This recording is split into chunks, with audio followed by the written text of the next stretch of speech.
الحمد لله رب العالمين والصلاة والسلام على رسوله الكريم. أعوذ بالله من الشيطان الرجيم. بسم الله الرحمن الرحيم. لن تنالوا البر حتى تنفقوا مما تحبون وما تنفقوا من شيء فإن الله به عليم. صدق الله العظيم. رب اشرح لي صدري ويسر لي أمري واحلل عقدة من لساني يفقهوا قولي. قرآن مجید کے چوتھے پارے میں سورہ آل عمران کے آخری 11 رکوع یعنی رکوع نمبر 10 سے لے کے رکوع نمبر 20 تک اور سورۃ النساء کی ابتدائی 3 رکوع شامل ہیں. رکوع نمبر 10 آیت نمبر 92 سے لے کے 101. باوجود استطاعت کے حج نہ کرنا کافرانہ عمل ہے. سورہ آل عمران کے 10ویں رکوع میں آگاہ کیا گیا کہ نیکی تو اس شخص کی ہے جو اپنی محبوب شے اللہ کی راہ میں لگا دے. اس رکوع میں حج کی فرضیت کا حکم بھی آیا ہے. ارشاد ہوا کہ جو شخص مالی اعتبار سے بیت اللہ تک جانے کی استطاعت رکھتا ہو، صحت مند بھی ہو اور راستے میں حالات بھی پرامن ہو تو اس پر لازم ہے کہ وہ حج کرے. اگر اس نے ایسا نہیں کیا تو گویا اس نے عملی اعتبار سے کفر کیا. اللہ تعالیٰ غنی ہے اور اسے کسی کے حج یا عبادت کی حاجت نہیں. جو شخص بھی نیکی کرتا ہے اپنے ہی بھلے کے لیے کرتا ہے. اس رکوع میں مسلمانوں کو اس سے بھی خبردار کیا گیا کہ اگر تم نے اہل کتاب کے ایک گروہ کی بات مانی تو وہ تمہیں کفر کی طرف لے جائیں گے. وہ خود تو گمراہ ہیں اور جانتے ہیں کہ ہم گمراہ ہیں، اب وہ تمہیں بھی گمراہ کرنے پر تلے ہوئے ہیں. رکوع نمبر 11 روز قیامت کون کامیاب ہوگا. 11ویں رکوع میں اللہ نے مسلمانوں کو کامیابی کے لیے ایک سہ نکاتی لائحہ عمل دیا. سہ نکاتی لائحہ عمل مطلب 3 پوائنٹ ایجنڈا. تو کیا 3 پوائنٹس کون سے ہیں؟ پہلا نقطہ یہ کہ ہر انسان اپنی ذاتی زندگی میں اللہ کا ایسے تقوی اختیار کرے جیسا کہ تقوی اختیار کرنے کا حق ہے، یعنی اللہ کی نافرمانی سے ایسے بچے جیسے کہ بچنے کا حق ہے. دوسرا نقطہ یہ ہے کہ تمام مسلمان قرآن کی بنیاد پر آپس میں متحد ہو جائیں. اپنا مشن بنا لیں کہ ہم نے قرآن مجید کو پڑھنا ہے، سمجھنا ہے، اس کی تعلیمات پر عمل کرنا ہے، اس کے اجتماعی احکامات کے نفاذ کے لیے جدوجہد کرنی ہے اور اس کی تعلیمات کو پوری دنیا میں پھیلانا ہے. یہ مشن تمام مسلمانوں کو متحد کر دے گا اور ان کا باہمی انتشار ختم ہو جائے گا. اسلام قبول کرنے سے قبل صحابہ کرام رضی اللہ عنہم منتشر تھے. خدمت قرآن کے مشن نے انہیں بھائی بھائی بنا دیا. تیسرا نقطہ یہ بیان کیا گیا کہ متحد ہونے کے بعد مسلمان باہم مل کر جماعت کی صورت میں لوگوں کو خدمت قرآن کے مشن میں شریک ہونے کی دعوت دیں، نیکیوں کو پھیلائیں اور برائیوں سے روکیں. بشارت دی گئی کہ اس سہ نکاتی لائحہ عمل کو اختیار کرنے والے ہی روز قیامت کامیاب ہوں گے. اللہ تعالیٰ ہمیں ان لوگوں میں شامل ہونے کی توفیق دے. رکوع نمبر 12 امت کے دور زوال میں کرنے کے کام. 12ویں رکوع میں بیان کیا گیا کہ یہود اللہ کے غضب کا شکار اور ذلت و رسوائی سے دوچار ہیں. اس کا سبب یہ ہے کہ انہوں نے اللہ کی نافرمانی کی، انبیاء کو جھٹلایا اور بعض انبیاء کو شہید کر دیا علیہ السلام اجمعین. البتہ ان میں بعض صالحین اور اللہ کے محبوب لوگ بھی ہیں.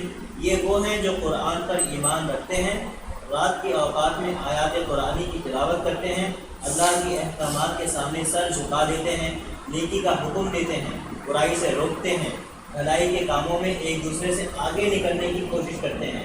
ان کا یہ طرز عمل اخلاص کے ساتھ اور اللہ کی رضا کے حصول کے لیے ہے. اللہ ہمیں بھی یہ صفات عطا فرمائے کیونکہ آج ہم مسلمان دنیا میں ذلت و رسوائی سے دوچار ہیں. ہمارے وہی جرائم ہیں جو اس سے پہلے یہود کے تھے. ہم میں سے ایسے افراد اللہ کے محبوب بن جائیں گے جو اوپر بیان کی گئی صفات اختیار کر لیں. رکوع نمبر 13 اللہ کی مدد کب آتی ہے. 13ویں رکوع میں غزوہ احد میں پیش آنے والے واقعات پر تبصرے کا آغاز ہوا. اس موقع پر اللہ نے وعدہ فرمایا تھا کہ اگر مسلمان صبر و استقامت کا مظاہرہ کرتے ہوئے میری اطاعت کریں تو میں فرشتوں کے نزول کے ذریعے ان کی مدد کروں گا. مدد کی یہ بشارت مسلمانوں کی ہمت بڑھانے اور انہیں خوش کرنے کے لیے ہے. حقیقت میں تو مدد صرف اللہ ہی کی طرف سے آتی ہے اور وہی فیصلہ کن کردار ادا کرتی ہے. مسلمانوں نے چونکہ مجموعی طور پر صبر و استقامت کا مظاہرہ نہیں کیا لہذا انہیں عطا کی جانے والی فتح شکست میں بدل گئی. رکوع نمبر 14 مسلمان کب غالب ہوں گے. 14ویں رکوع میں سود کی حرمت کا ابتدائی حکم نازل ہوا جس کے تحت سود پر سود یعنی سود مرکب کمپاؤنڈ انٹرسٹ اس کو حرام قرار دیا گیا۔ یہ ابتدائی حکم تھا۔ سود کی ہر صورت کی حرمت کا حکم سورۃ البقرہ کے 38ویں رکوع میں آ چکا ہے۔ اس کے بعد اللہ نے اس رکوع میں مسلمانوں کو تسلی دی کہ وہ غزوہ احد میں وقتی شکست پر مایوس نہ ہوں۔ وَلَا تَهِنُوا وَلَا تَحْزَنُوا وَأَنْتُمُ الْأَعْلَوْنَ إِن كُنتُم مُؤْمِنِينَ، نہ ہمت ہارو اور نہ غمگین ہو، اور غالب تم ہی ہوگے بشرط یہ کہ مومن ہو۔ آخرکار غالب مسلمان ہی ہوں گے بشرط یہ کہ وہ اپنے دلوں میں حقیقی ایمان پیدا کریں۔ اللہ نے وقتی شکست آزمائش کے لیے دی ہے تاکہ ظاہر ہو جائے کہ اس مشکل وقت میں کون دین حق پر ڈٹا رہتا ہے اور کون رخ پھیر لیتا ہے۔ پھر کچھ ساتھیوں کو شہادت کی سعادت ملی ہے جس کی آرزو کر کے وہ میدان میں آئے تھے۔ رکوع نمبر 15، اللہ والے کون ہیں؟ 15ویں رکوع میں آگاہ کیا گیا کہ تمہاری وابستگی نبی اکرم صلی اللہ علیہ وسلم کے ساتھ ساتھ ان کے مشن سے بھی ہونی چاہیے۔ ایسا نہ ہو کہ ان کے بعد تم دین کے غلبے کے لیے جد و جہد ہی سے کنارہ کشی کر دو۔ حقیقت میں اللہ والے وہ لوگ ہیں جو اللہ کی راہ میں جنگ کرتے ہیں اور جنگ کے دوران تکالیف کی وجہ سے نہ ہمت ہارتے ہیں، نہ کمزور پڑتے ہیں اور نہ باطل کے سامنے دبتے ہیں۔ ان کی دعا تو یہ ہوتی ہے ربنا اغفر لنا ذنوبنا واسرافنا فی امرنا وثبت اقدامنا وانصرنا علی القوم الکافرین۔ اے ہمارے رب بخش دے ہمارے گناہ اور وہ زیادتی جو ہم نے اپنے معاملات میں کی، اور جما دے ہمارے قدموں کو اور ہماری مدد فرما کافر قوم کے مقابلے میں۔ رکوع نمبر 16، نظم کی اہمیت۔ 16ویں رکوع میں ارشاد ہوا کہ اللہ نے تو غزوہ احد میں مسلمانوں سے اپنی مدد کا وعدہ سچ کر دکھایا تھا، جبکہ وہ کافروں کو بے دریغ قتل کر رہے تھے۔ البتہ جب چند ساتھیوں نے نظم کی خلاف ورزی کی اور فتح کی جلدی میں اپنے امیر کی نافرمانی کر کے مسلمان لشکر کی پشت پر واقع درہ خالی کر دیا تو پھر فتح شکست میں بدل گئی۔ اس درے سے کفار نے حملہ کیا اور مسلمانوں کو شدید نقصان اٹھانا پڑا۔ گویا اس رکوع میں نظم کی اہمیت کو واضح کیا گیا ہے۔ اللہ ہمیں غلبہ دین کی جد و جہد میں نظم کی پابندی کے ساتھ محنت کرنے کی توفیق عطا فرمائے، آمین۔ رکوع نمبر 17، ایک مثالی قائد کی صفات۔ 17ویں رکوع میں نبی اکرم صلی اللہ علیہ وسلم کی تحسین کی گئی کہ آپ مومنوں کے حق میں انتہائی نرم ہیں۔ مینیجرز بھی جو ہے وہ قائد ہوتے ہیں اپنی ٹیم کے، ان کو خاص طور پہ یہ چیز سننی چاہیے۔ آپ مومنوں کے حق میں انتہائی نرم ہیں۔ اگر آپ صلی اللہ علیہ وسلم سختگیر ہوتے تو ساتھی آپ کے پاس سے منتشر ہو جاتے۔ کوئی کارواں سے چھوٹا، کوئی بدگمان حرم سے کہ میر کارواں میں نہیں خوئے دل نوازی۔ یہاں پہ عمر بھائی کی بات یاد آ رہی ہے، انہوں نے کہا تھا کہ لوگ کمپنی نہیں چھوڑتے بلکہ لوگ مینیجر سے چھوڑتے۔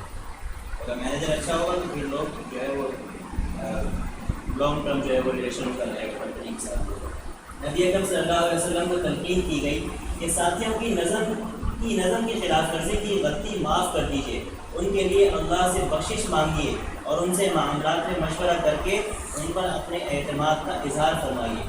البتہ جب فیصلہ کر لیں تو پھر اللہ پر توکل اور بھروسہ کیجیے۔ اللہ توکل کرنے والوں کو پسند کرتا ہے۔ اس حقیقت کو یاد رکھیے کہ حق و باطل کے معرکے میں فیصلہ کن شے اللہ کی مدد ہے۔ یہ حاصل ہو تو کوئی شکست نہیں دے سکتا، اس کے برعکس اگر اللہ کی مدد شامل حال نہ ہو تو کوئی مدد نہیں کر سکتا۔ اس رکوع میں مزید فرمایا کہ جو سعادت مند اللہ کی راہ میں شہید ہوں انہیں مردہ نہ سمجھو، وہ حقیقت میں زندہ ہیں، اللہ کے عطا کردہ رزق سے لطف اندوز ہو رہے ہیں، اپنے ان ساتھیوں کے بارے میں خوشخبریاں سن رہے ہیں جو بعد میں شہید ہو کر ان کے ساتھ آ ملیں گے، ساتھ ہی اللہ کی طرف سے مزید نعمتوں کی بشارتیں حاصل کر رہے ہیں۔ اللہ ہم سب کو شہادت کی موت عطا فرمائے، آمین۔ رکوع نمبر 18، ہمارے لیے اللہ ہی کافی ہے۔ 18ویں رکوع میں اللہ نے صحابہ کرام رضی اللہ عنہم اجمعین کی تحسین فرمائی۔ وہ غزوہ احد میں شکست کے صدمے سے نڈھال تھے اور ان میں سے کئی زخموں سے چور تھے۔ اس کے باوجود جب اللہ کے رسول نے انہیں دشمنوں کا تعاقب کرنے کا حکم دیا تو وہ فوراً اس کے لیے نکل کھڑے ہوئے۔ اللہ نے انہیں اجر عظیم کی بشارت عطا کی۔ اس موقع پر راستے میں ایک قافلے والوں نے انہیں ڈرایا کہ تمہارے دشمن زیادہ تیاری کے ساتھ حملے کے لیے آ رہے ہیں، تو انہوں نے جواب دیا حسبنا اللہ و نعم الوکیل، ہمارے لیے اللہ ہی کافی ہے اور وہ بہترین کارساز ہے۔ لوگ حسبنا اللہ و نعم الوکیل کی 100 تصریحیں تو پڑھتے ہیں، لیکن انہیں یہ نہیں پتا کہ کس موقع پر اور کس نے یہ بات کہی تھی۔ صحابہ کرام نے اس موقع پر بات کہی جب انہیں دشمن سے ڈرایا گیا، ان کی اس بات پر اللہ بہت خوش ہوا اور ان سعادت مندوں کو بہت بڑے اجر و ثواب، فضل، اپنی رضا کے حصول کی خوشخبری دی۔ رکوع نمبر 19، ہر جان موت کا مزہ چکھنے والی ہے۔ 19ویں رکوع میں یہ حقیقت بیان کی گئی، کل نفس ذائقۃ الموت وانما توفون اجورکم یوم القیامہ، ہر جان موت کا مزہ چکھنے والی ہے اور تمہیں تمہارے اجر دیے جائیں گے روز قیامت۔ یہ دنیا دارالعمل ہے، دارالامتحان ہے اور نتیجہ قیامت میں نکلے گا۔ فمن زحزح عن النار وادخل الجنة فقد فاز وما الحیاۃ الدنیا الا متاع الغرور، بس جو کوئی بھی بچا لیا گیا جہنم کی آگ سے اور داخل کر دیا گیا جنت میں، بس وہ تو کامیاب ہو گیا اور دنیا کی زندگی نہیں ہے مگر دھوکے کا سامان۔ اللہ ہمیں اس دنیا کے دھوکے سے محفوظ فرمائے اور اس میں رہتے ہوئے آخرت کی تیاری کی توفیق عطا فرمائے، آمین۔ رکوع نمبر 20، حصول معرفت حقائق کا ذریعہ ذکر و فکر۔ معرفت کہتے ہیں پہچان کو، حصول معرفت حقائق مطلب جو اس کائنات کے اصلی حقائق ہیں ان کی پہچان کیسے حاصل کی جائے، اس کا جو ذریعہ ہے وہ دو چیزیں ہیں، ذکر اور فکر۔ سمجھتے ہیں کیا ہے؟ 20ویں رکوع میں آگاہ کیا گیا کہ اللہ کی معرفت اور سیدھے راستے کی ہدایت ان کو نصیب ہوتی ہے جو کائنات میں غور و فکر کرتے ہیں اور ہر حال میں اللہ کا ذکر کرتے ہیں۔ ایسے لوگ حقائق کو پا لیتے ہیں اور حقیقی ایمان کے نور سے ان کے باطن منور ہو جاتے ہیں۔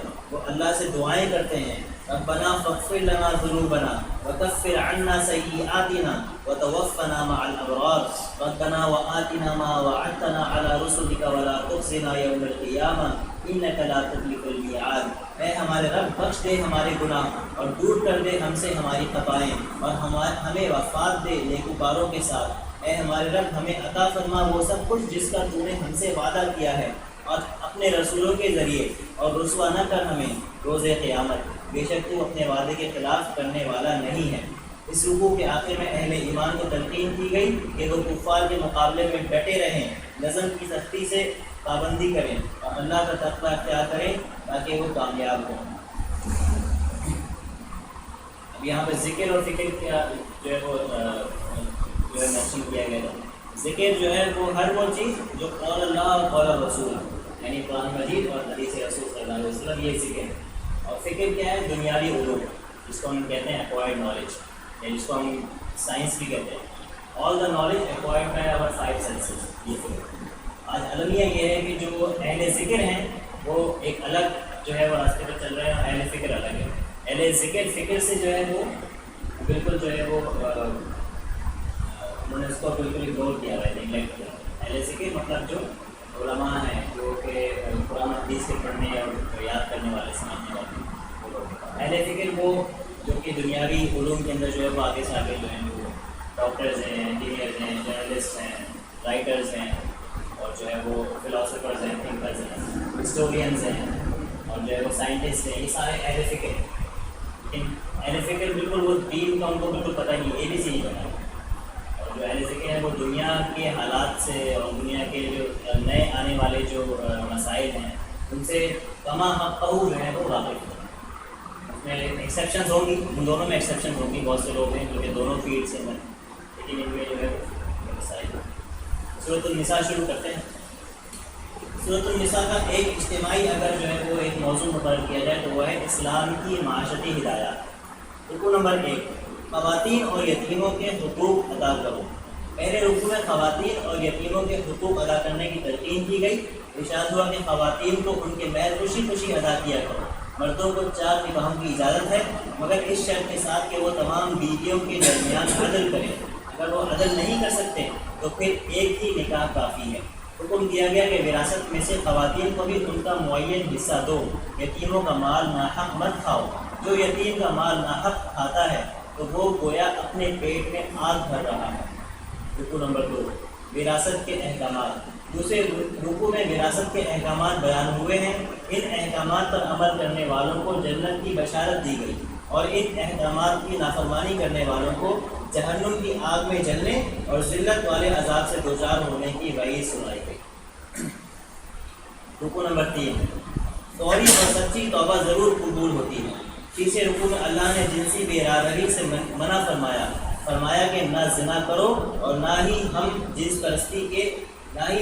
پرستی کے جرم کا ارتکاب کرو۔ گناہوں پر فوری اور سچی توبہ کرنے والوں کو یقین دلایا گیا کہ اللہ ان کی توبہ ضرور قبول کرے گا اور ان پر نزل کرم فرمائے گا۔ توبہ میں تاخیر کرنے والوں کو خبردار کیا گیا کہ اگر موت کے وقت توبہ کی تو وہ ہرگز قبول نہ کی جائے گی۔ اس رکوع میں اللہ نے ایک بار پھر بیویوں سے حسن سلوک کرنے کی تلقین فرمائی۔ یہاں تک ہم نے آج پڑھا تھا، 14 پارہ مکمل ہو گیا۔ جو کچھ پڑھا سنا اللہ تعالیٰ ہمیں اس پر عمل کرنے کی توفیق عطا فرمائے۔ اور یہ 10-15 منٹ میں قرآن مجید کا حق ادا نہیں ہوتا، یہ صرف شوق دلانے کے لیے ہے۔ اللہ تعالیٰ اس کے بعد بھی جا کر ہمیں خود بھی قرآن مجید کو پڑھنے کی، سمجھنے کی توفیق عطا فرمائے۔ سبحانک اللہم و بحمدک، نشہد ان لا الہ الا انت، نستغفرک